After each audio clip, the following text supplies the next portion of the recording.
According to the National Academy of Sports Medicine, a proprioceptively enriched environment is one that challenges the internal balance as well as the stabilization mechanisms of the body. When looking into the goals of core training, it's to develop optimal levels of neuromuscular efficiency and stability. With any client that you have, core is important. Any athlete, your core is the main source of every movement you're making. So having a strong core is key. When working with a college football player, they're obviously experienced in some sort of power and endurance, but still being able to start with the basics and progressing through that is key. I would start with the two-leg floor bridge.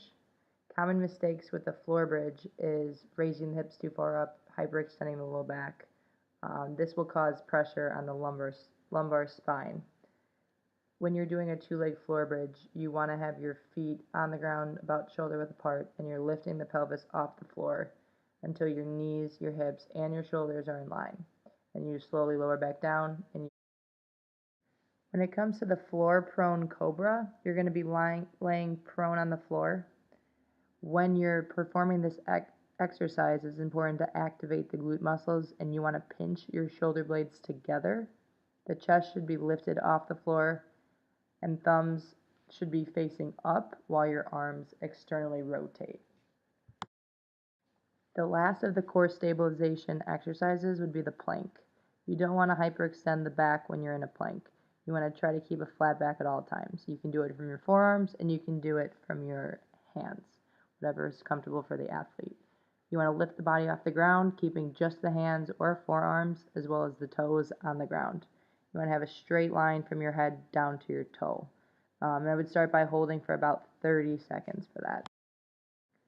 The next progression would be core strength exercises, which would be the ball crunch for the first one. You're going to lie supine on the stability ball. Your knees should be bent at 90 degrees, feet flat on the floor about shoulder width apart as well. You can allow the back to extend over the curve of the ball. You want to either cross your arms across your chest or keep them behind your ears or head.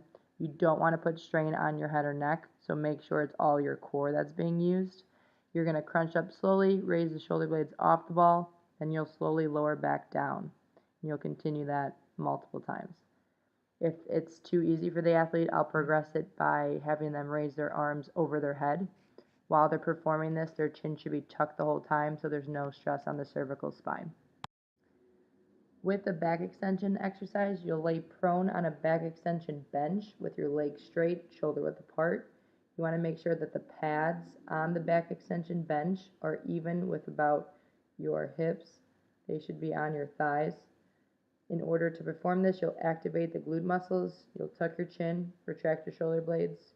You want your arms to cross your chest, and you'll slowly raise up your body. Make sure that you're not hyperextending your back, then you'll raise back down. You'll continue that motion as much as instructed. The final exercise I would have the client perform is the reverse crunch. In order to perform this, you'll lie supine on a bench. You can also lie on a floor or a mat. Your hips and knees should be bent at a 90-degree angle.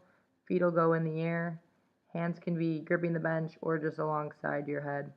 You want to lift your hips off the bench or the floor, bringing the chest to the knees. Your feet should be into the air, extended, still at 90 degrees. Then you'll slowly lower back down to the start position, and you'll just continue that motion. Final exercises I would do are the core power exercises. Being in a sport like football, a lot of power, a lot of explosiveness in short bursts is always happening. So core power exercises will be very important for this athlete. In order to do that, the first exercise I would do is the rotation chest pass. You will be standing shoulder width apart, your feet. The ball will be on your chest, held in both hands. You'll use the abdominal muscles and hips to rotate the body both quickly and explosively at 90 degrees. As your body's turning, let's say I'm turning to the left, my right leg and right arm are going to be used the most. So my right leg is going to pivot, and it's going to go into triple extension of the hip, knee, and ankle, and my right arm is going to push through. It'll do that probably 10 times on the right, and then we'll switch to the left. So it'd be the same thing on the left. The rear arm should be extended and following through. When doing this, it's important to make sure that the individual has proper stabilization and strength before performing this exercise.